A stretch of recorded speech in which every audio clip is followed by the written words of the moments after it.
नमस्कार दोस्तों, ढोल में पोल चैनल में आप सब मित्रों का हृदय से अभिनंदन करता हूं। दोस्तों, अभी पूर्व वीडियोज़ में मैंने बताया था कि प्राचीन आर्य जो है किस प्रकार अपनी लड़कियों को बेचते थे, दूसरों को जो है किराए पर दे देते थे संभोग के लिए।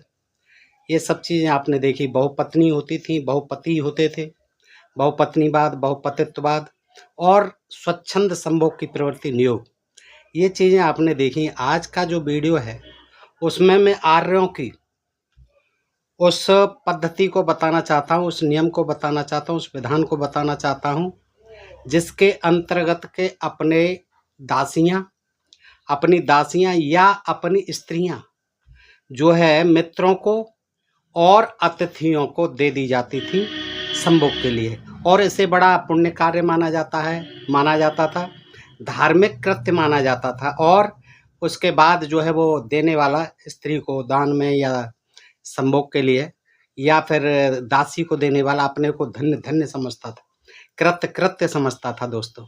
और ऐसे तमाम जो है पढ़ने से उदाहरण हमें मिलते हैं। कुछ उदाहरण मैं आपके सामने प्रस्तुत करता हूं दोस्तों, और आइए देखिए कि ये प्राचीन समय में जो है आर्यों की क्या क्या पद्धतियाँ थी। अतिथि देवो भव उस समय बिल्कुल जो है साकार रूप ले लेता था जब जो कोई अतिथि आता था। और ये भी बता दूं, अतिथि जो है केवल अतिथि देव भव यानी अतिथि ही देवता है। तो इसका मतलब आप समझें कि कोई अतिथि शूद्र तो नहीं बन सकता था, कोई वैश्य अतिथि नहीं बन सकता था, और कोई क्षत्रिय किसी का अतिथि नहीं बन सकता था।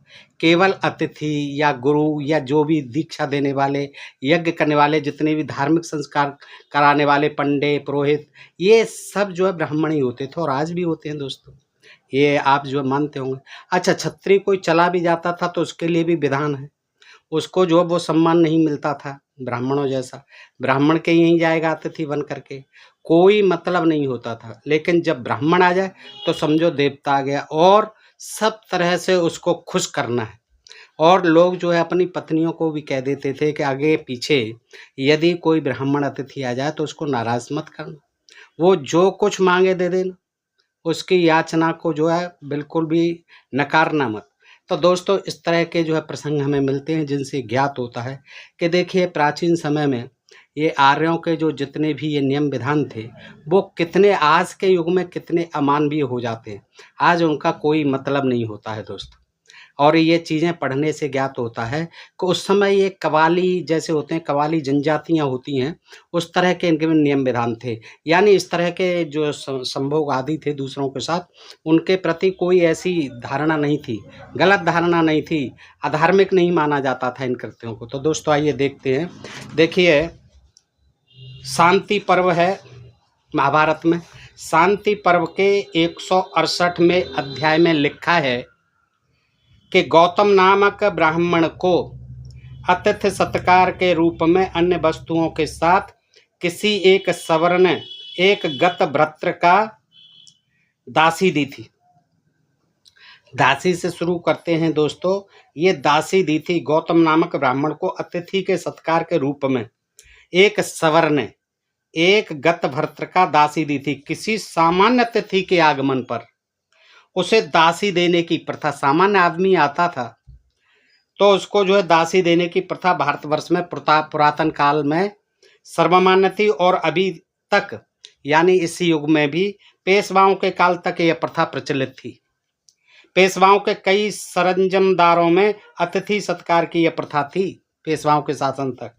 अतः यह कहा जाता है कि अतिथि का पान का बटुआ, तांबूल आदि वस्तुओं से सदैव भरा हुआ रखा जाता था, और सेवा करने के लिए रात को कोई ठिगनी ठुसकी दासी अतिथि के पास भेजी जाती थी।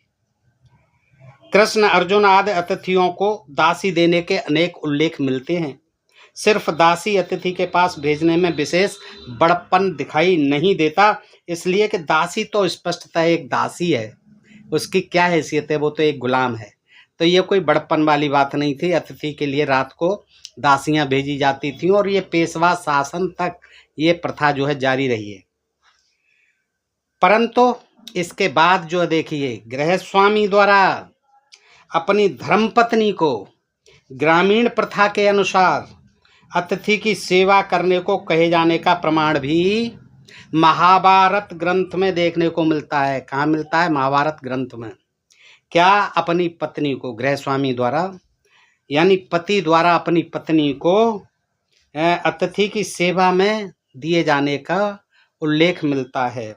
अनुशासन पर्व के दूसरे अध्याय में सुदर्शन की कथा आती है। किसकी आती है?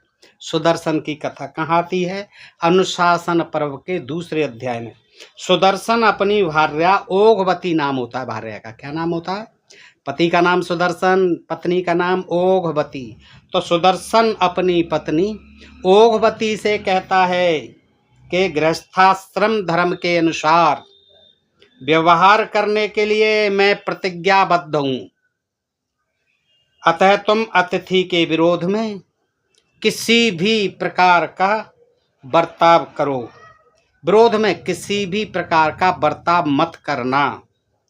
यही नहीं, समय आने पर तुम अपना शरीर भी अतिथि को अर्पण करने में बिल्कुल भी मत हिचकिचाना।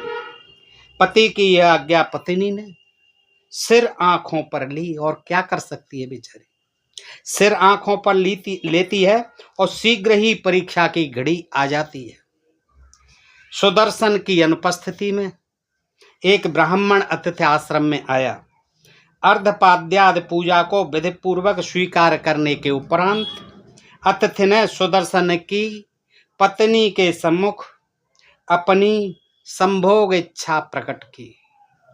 देखिए, सुदर्शन है नहीं और वो दे गया, अपनी वार्निंग दे गया, सब कुछ इंस्ट्रक्शन दे गया, निर्देश दे गया है कि मैं जाता हूँ, मेरी अनुपस्थिति में अगर कोई अतिथि आ जाए तो फिर उसको कोई मना मत करना, किसी भी चीज़ की विरोध मत करना।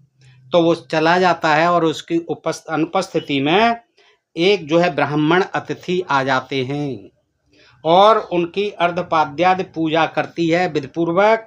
और उसके पश्चात देखिए, ब्राह्मण अतिथि ने सुदर्शन की पत्नी के सम्मुख अपनी संभोग इच्छा प्रकट की। तब इस धर्म वचन के अनुसार के अतिथि की अवमानना नहीं करनी चाहिए। ओघवती ने ब्राह्मण की इच्छा की पूर्ति की। इतने में सुदर्शन ऋषि घर पर वापस आए। अब ये तो प्रक्रिया इस तरह की थी कि ठीक है, जिस ऋषि विवाहित होते होंगे वो ऋषि भी जो है अपनी पत्नियों को देते होंगे, और जो नहीं होते होंगे वो ऐसे भक्तों की पत्नियों को साथ करते होंगे रमण। तो ये इतने में देखिए, सुदर्शन ऋषि थे, वो घर वापस आए और जब वह आतिथ्य प्रकार ज्ञात हुआ, जब बता दिया ओघवती ने कि मैंने इस तरह से संपूर्ण जैसे आप बता गए थे इनका आतिथ्य किया ब्राह्मण अतिथि का, तो उन्होंने कहा, क्या कहा देखिए सुदर्शन ऋषि ने, आज हम धन्य हुए। देखिए, आज हम धन्य हुए तथा पातिव्रत धर्म का आपने भी उचित रीति से पालन किया। अपनी पत्नी की इसके लिए पीठ भी थपथपाई। आप बहुत धन्य हैं, आप बहुत महान हैं और आपने हमारी आज्ञा का पालन किया, पातिव्रत धर्म का भी पालन किया। हम धन्य हो गए। किसने? पति ने, सुदर्शन ऋषि ने। पिता में भीष्म धर्मराज से कहते हैं कि इस कुकृत्य नहीं, इस सुकृत्य के कारण सुदर्शन की कीर्ति तीनों लोकों में, त्रिभुवन में अच्छी फैल गई। देखिए, तीनों लोकों में फैल गई सुदर्शन की कीर्ति। कितना अच्छा काम किया, कितना धार्मिक काम किया, तीनों लोकों में उसकी जो है कीर्ति फैल गई। कौन कह रहे हैं इस बात को? भीष्म पिता में धर्मराज यानी युधिष्ठिर से कहते फैल गई। और उसे क्या प्राप्त हुआ? मरने के बाद इंद्रलोक प्राप्त हुआ। अब वो स्वर्ग में अप्सराओं के साथ मजे करेंगे।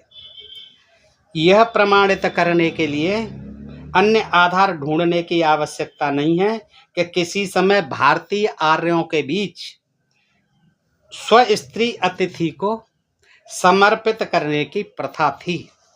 शांति पर्व के ही 233वें अध्याय में चिरकारी की एक कथा आती है। चिरकारी की ये कथा जो है भीष्म सुनाते हैं युधिष्ठिर को।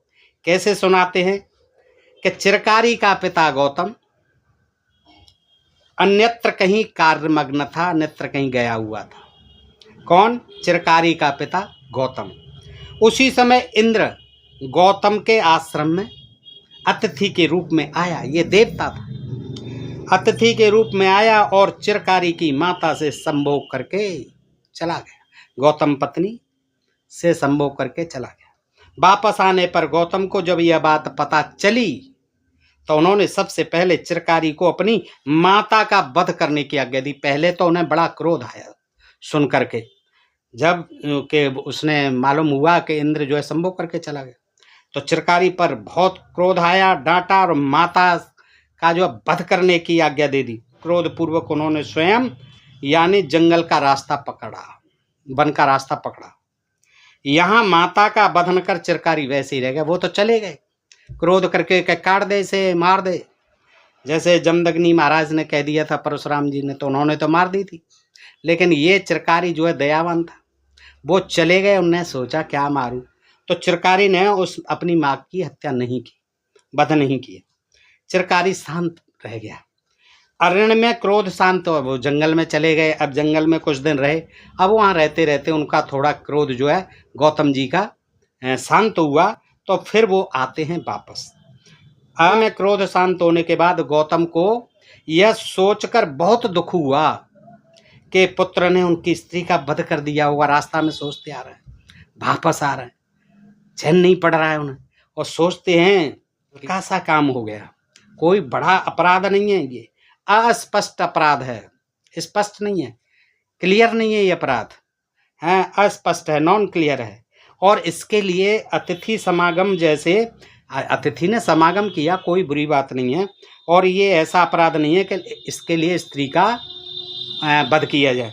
फिर पश्चाताप करके घर वापस लौटने पर जब उन्होंने देखा कि पुत्र ने स्त्री का वध नहीं किया, तो ऋषि ने चिरकारी की प्रशंसा की, पीठ थपथपाई, धन्यवाद बोला कि थैंक यू चिरकारी बेटा, तूने अच्छा किया।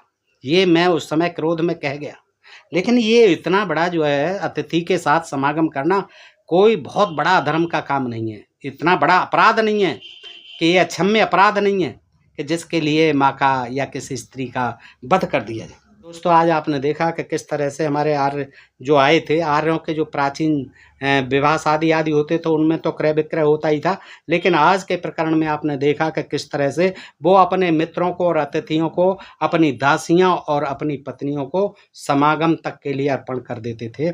और ये अतिथि सेवा ये धार्मिक कृत्य माना जाता था, बड़ा पुण्य का कृत्य माना जाता था, और ऐसा करने वाला आदमी स्वयं को धन्य धन्य समझता था।